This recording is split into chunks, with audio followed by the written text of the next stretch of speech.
Hello students, welcome to न्याय दर्शन। BNS की lecture series continue कर रहे थे।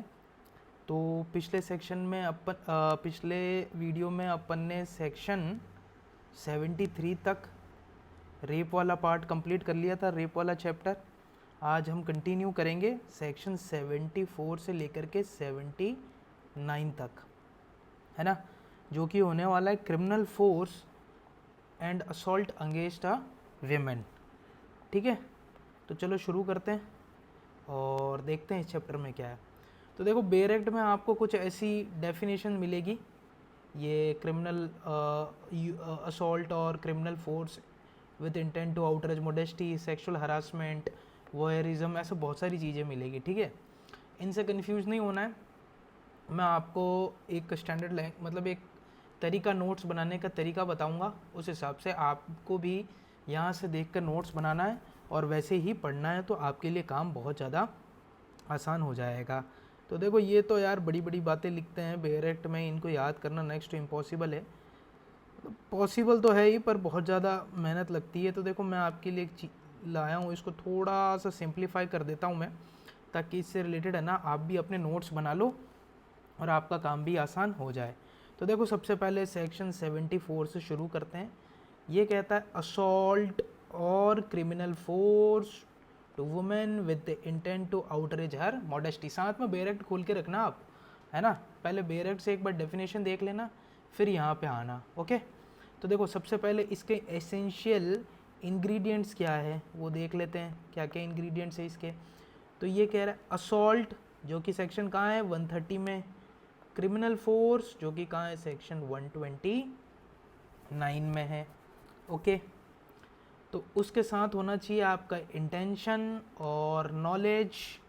ओके, फिर क्या होना चाहिए, वो इंटेंशन और नॉलेज किस चीज़ का होना चाहिए, ऐसा होना चाहिए thereby outraging the modesty of a women.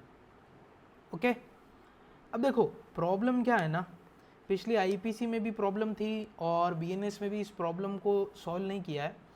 जो रियल लाइफ में जो प्रैक्टिकल आप कोर्ट में जब भी लिटिगेशन करोगे ना, जैसे हम भी कोर्ट जाते हैं तो हमको भी ये जो वर्ड है ना मोडेस्टी, इसको कहीं डिफाइन नहीं कर रखा है। बीएनएस में भी नहीं किया, चलो पिछली बार आईपीसी में तो नहीं था, बट बीएनएस में भी नहीं किया डिफाइन। तो ये है ना, इस contention, bone of contention section 74 का यही है कि मोडेस्टी किसको माने और किसको नहीं माना जाए। तो देखो, मैं आपको दो केस बता देता हूँ। अब जब जब आंसर राइटिंग लिखोगे मेंस में, तो ये याद रख लेना, मेरी कान खोल कर बात है, ठीक है। आपको ये दोनों केस तो लिखने ही लिखने हैं, इसी के नंबर है।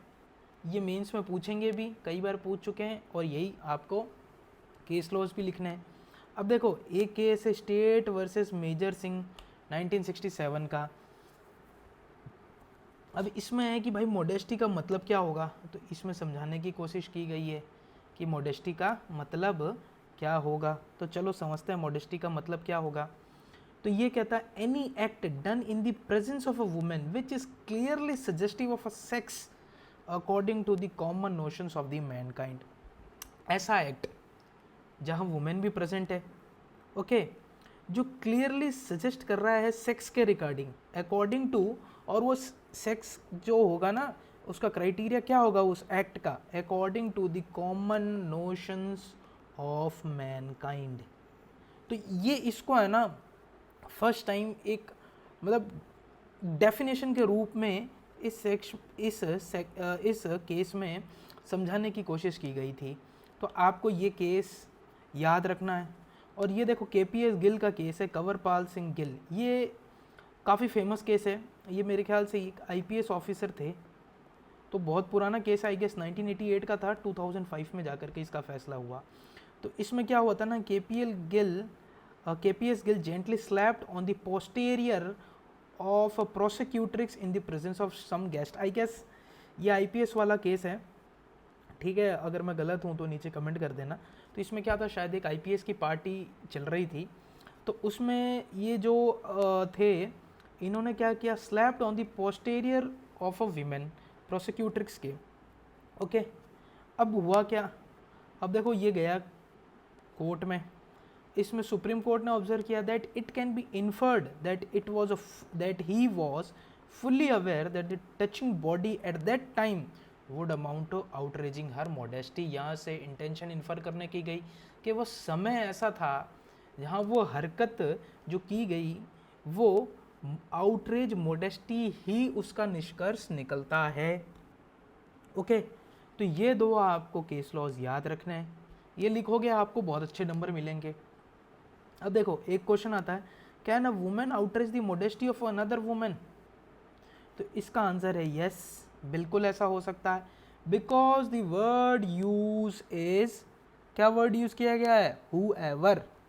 सेक्शन 74 का जैसे ही आप पहला वर्ड ही पढ़ोगे ना, हूएवर असॉल्ट्स और use criminal force to any women, तो हूएवर वर्ड यूज किया है, तो जहाँ जहाँ हूएवर वर्ड यूज किया गया है वहाँ पे, अब ये देखो ये जेंडर न्यूट्रल थोड़ी, ये तो जेंडर न्यूट्रल कर दिया ना, न्यूट्रल कर दिया, मैन वुमेन दोनों इसमें कवर हो गए, तो अब वुमेन भी वुमेन के अगेंस्ट कर सकती है। खैर मैं आपको देखो ये पूरा है ना, जाते जाते मैं आपको एक बता दूंगा ट्रिक, उससे आपको याद हो जाएगा कि जो भी आने वाले सेक्शन है, वोयरिज्म हो गया, स्टॉकिंग हो गया, तो कौन किसके खिलाफ जेंडर न्यूट्रल है, इसमें मैन वुमेन दोनों इंक्लूड होगा, वो मैं आपको नीचे बता दूंगा। तो अभी आप फोकस बस ये इस चीज़ पे रखना, ठीक है। अब बढ़ते हैं आगे। अब देखो सेक्शन, देखो जहाँ केस लॉज इंपॉर्टेंट है ना, मैं वहाँ आपको वो बताता चलूँगा, ठीक है। Just for the sake of writing a case law मैं आपको सजेस्ट नहीं करूँगा, अननेसेसरी दिमाग में हर कुछ नहीं बढ़ना। जहाँ ज़रूरी है, जहाँ मेंस में पूछा जाता है, जहाँ एलएलबी एग्जाम्स में पूछा जाता है, मैं वहाँ आपको बता दूंगा। अब देखो, अब अपन बढ़ते आते हैं सेक्सुअल हरासमेंट पे, ठीक है। सेक्सुअल हरासमेंट क्या होता है? तो चार चीज़ें होती है, ओके। क्या? Physical contacts and advances, physical contact आप जब करते हो, डिमांड करते हो या रिक्वेस्ट करते हो सेक्सुअल फेवर्स के लिए, देखो यहाँ वर्ड है डिमांड, ये थोड़ी स्ट्रिक्टनेस, डिमांड करते हैं वो आप, ठीक है। और दूसरा है रिक्वेस्ट, सॉफ्ट, तो ये दोनों है, डिमांड करना चाहे रिक्वेस्ट करना, डिमांडिंग सेक्सुअल फेवर्स। अब देखो क्या होता है ना कि अब जैसे एक आपको पता था बॉलीवुड में एक मी टू चला था, तो उसमें यही तो चला था यार, मी टू चला था जो, उसमें यही तो चला था कि ये सेक्सुअल हरासमेंट से रिलेटेड, कास्टिंग काउच के बहुत सारे मामले आए थे साथ में, तो उसमें यही था कि डिमांड और सेक्सुअल फेवर्स के अगेंस्ट में आपको मूवी दी जाएगी, ओके। कोई आपको जो भी वर्क है इंडस्ट्री में वो दिया जाएगा। तो अभी तो खैर मी टू का शांत हो गया है, पहले आज से मानो 2021-22 का ट्रेंड है आई गेस, था मतलब। तो ये याद रखना 1, 2, और ये है showing pornography against her will, okay. उसकी विल नहीं है विमेन की, फिर भी आप उसको ज़बरदस्ती पोर्नोग्राफी दिखा रहे हो। अब ये देखो एक और है sexually coloured remarks. Sexually coloured, देखो सेक्सुअली कलर्ड रिमार्क्स मतलब उसके जो भी सेक्स ओरिएंटेशन है उससे रिलेटेड आपने कोई भी कमेंट कर दिया उल्टा सीधा, तो वो भी इसमें कवर होगा, ठीक है। अब देखो ये तीन की तो आपको देखो ये तीन मैं थोड़ा सा इरेज कर देता हूँ। देखो ये तीन का जो पनिशमेंट है ना, ये तीन का 1, 2, 3 का सेम है, तो मैंने साथ में लिख दिया 3 years रिगरस पनिशमेंट और फाइन और बोथ, और सेक्सुअली कलर्ड रिमार्क्स का अप टू 1 years और फाइन और बोथ। तो इसमें विशेष कुछ है नहीं, आपको ये चार तो याद करने ही पड़ेंगे। अब देखो आते हैं नेक्स्ट सेक्शन पे। ये सेक्शन कहता है असॉल्ट और criminal force to women with intent to disrobe. Disrobe means clothes हटाना, ठीक है, ये डिसरोबिंग मतलब होता है इसका। अब देखो ये इसके इंग्रेडिएंट्स क्या एसेंशियल इंग्रेडिएंट, क्रिमिनल फोर्स और असॉल्ट, इंटेंशन ऑफ डिसरोबिंग और compelling her to be naked. बहुत सिंपल सेक्शन है, लिखते बड़े बड़े हैं पर होते इनको जब आप ऐसे ब्रेक डाउन करोगे ना तो बहुत आसान हो जाएगा। पनिशमेंट देख लो, minimum 3 years to maximum 7 years and with fine. तो इसमें तो ऐसा कुछ समझाने का है नहीं। अभी ये क्रिमिनल फोर्स और असॉल्ट जब आगे आएगा ना, तो मैं आपसे डिस्कस करूँगा ये क्रिमिनल फोर्स और असॉल्ट की। इसमें देखो, इसमें केस लॉस की ज़रूरत नहीं है, तो इसमें ज़्यादा दिमाग लड़ाना मत। अब आता है वोयूरिज्म। अब देख लेते हैं ये क्या है। देखो इसमें क्या क्या आपको ज़रूरी है। Whoever, okay, word used is whoever, तो जनरल न्यूट्रल हो गया। वॉचेस, देखता है। कैप्चर्स, फोटो लेता है। और डिसिमिनेट, उसको फैलाता है। ओके, क्या करता है, image of a women in private act. अब क्वेश्चन ये उठता है कि प्राइवेट एक्ट क्या होता है, तो उसको आपके लिए पढ़ना है एक्सप्लेनेशन 1। ठीक, वो आप जब पढ़ोगे ना तो उसमें आपका क्लियर हो जाएगा।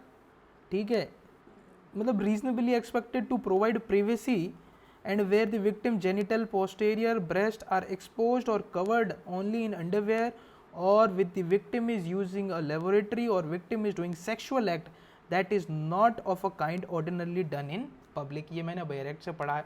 तो ये प्राइवेट एक्ट आप जब क्या है, प्राइवेट एक्ट क्या होता है, तो एक्सप्लेनेशन 1 में डिटेल्ड है, उसको आपको पढ़ना है, दिमाग में रखना है। ओके, प्लस एंड जो ये इमेज ऑफ अ वुमेन कब खींचा गया है, when she was not expecting to get observed. Okay, वो अपनी ऐसे पोजीशन में थी जब वहाँ एक्सपेक्ट नहीं कर रही थी कि उसकी प्राइवेसी या उसकी कोई फ़ोटो किसी भी प्रकार की खींची जाए।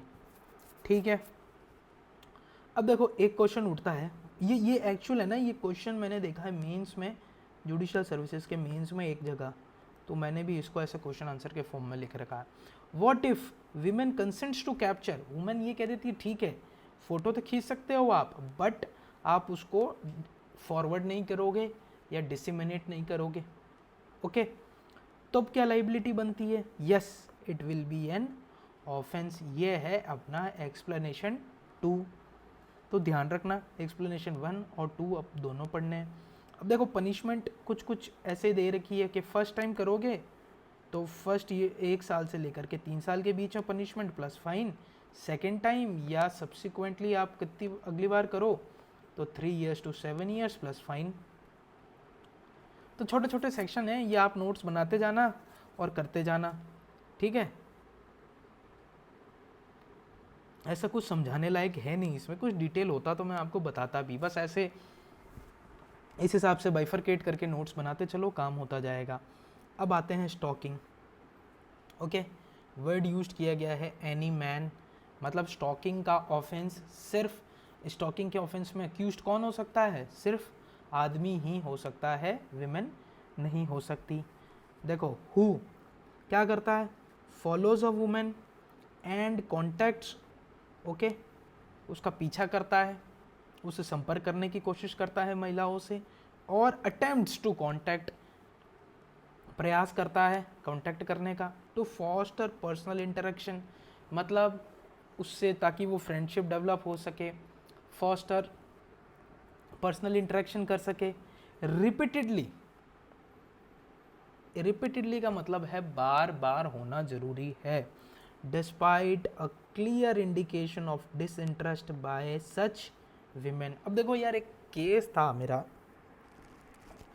तो उसमें कुछ मैं आपको हर सब तो नहीं डिस्क्लोज करूँगा, मैं just as a student of law के लिए बता देता हूँ। उसमें क्या था ना, वो लड़का एक लड़की से बात करता था। ओके, तो वो लड़की उसका रिप्लाई भी करती थी, फिर वो उसको 2 दिन रिप्लाई नहीं करती, फिर वो लड़का उससे कुछ मैसेज करता तो वो लड़की उसका रिप्लाई कर देती प्रॉपर। ठीक है, अब एक दिन क्या हुआ, FIR हो गई और उसमें स्टॉकिंग का था, वो उसमें चार्ज लग गया। तो अब क्वेश्चन ये उठा क्या कि ये स्टॉकिंग के डेफिनेशन में आता है क्या। तब देखो डिफेंस यही वर्ड का यूज लिया गया, डिस्पाइट क्लियर डिसइंटरेस्ट बाय सच विमेन। अगर विमेन उसका रिप्लाई कर रही है चढ़ के, बढ़ चढ़ करके, तो ये उसकी तरफ से इंडिकेशन नहीं है डिसइंटरेस्ट का। डिसइंटरेस्ट का इंडिकेशन हो गया कि वो उसका रिप्लाई नहीं दे रही, वो उसको ब्लॉक कर दे रही है, या फिर वो जो भी उससे संपर्क तोड़ दिया। तो ये, और वो फिर भी वो लड़का, वो आदमी, and again he try to establish contact with her. तो ये आ जाएगा स्टॉकिंग में। तो आपको डिस्पाइट क्लियर इंडिकेशन, इसमें कई केस टूट गए हैं इस पर। तो ये भी वर्ड्स अपने को, एक एक वर्ड इंपॉर्टेंट है, जहाँ जहाँ इंपॉर्टेंट है मैं आपको प्रैक्टिकल लाइफ के साथ बता रहा हूँ, प्रैक्टिकल रियल लाइफ सिचुएशन में कोर्ट में कैसे केसेस आते हैं। तो जो मेन जो चार्ज फ्रेमिंग होता है ना, जब अपन पढ़ेंगे BNSS, तब मैं आपको बताऊंगा चार्ज फ्रेमिंग क्यों सबसे इंपॉर्टेंट स्टेज होती है क्रिमिनल ट्रायल में। मुझे नहीं पता, लोग इसको ज़्यादा इंपॉर्टेंस नहीं देते हैं। क्रिमिनल ट्रायल जब आएगा ना, तब उसमें सबसे इम्पोर्टेंट, आप मानो ना मानो, चार्ज फ्रेमिंग बहुत होती है। जो अच्छे वकील है ना, वो यहीं पर मामला ख़त्म कर देते हैं। ओके, तो और कुछ कुछ ऐसे लॉज है ना जो चार्ज फ्रेमिंग में बहुत इंपॉर्टेंट रखते हैं, जैसे IT एक्ट। वो इतना कॉम्प्लेक्स है, उसके हर एक वर्ड का बहुत ही डिफ़िकल्ट मीनिंग निकलता है, और लोगों को अभी इतना पता नहीं है IT एक्ट का। तो चार्ज फ्रेमिंग IT एक्ट में बहुत काम की हो जाती है। चलो छोड़ो, वो तो बात की बातें हैं। मैं आपको थोड़ा कोर्ट कचहरी की तरफ ले गया। तो चलो अपन आते हैं वापस बैरेक्ट की तरफ। देखो, monitors the use of women of internet, email, form of electronic communication.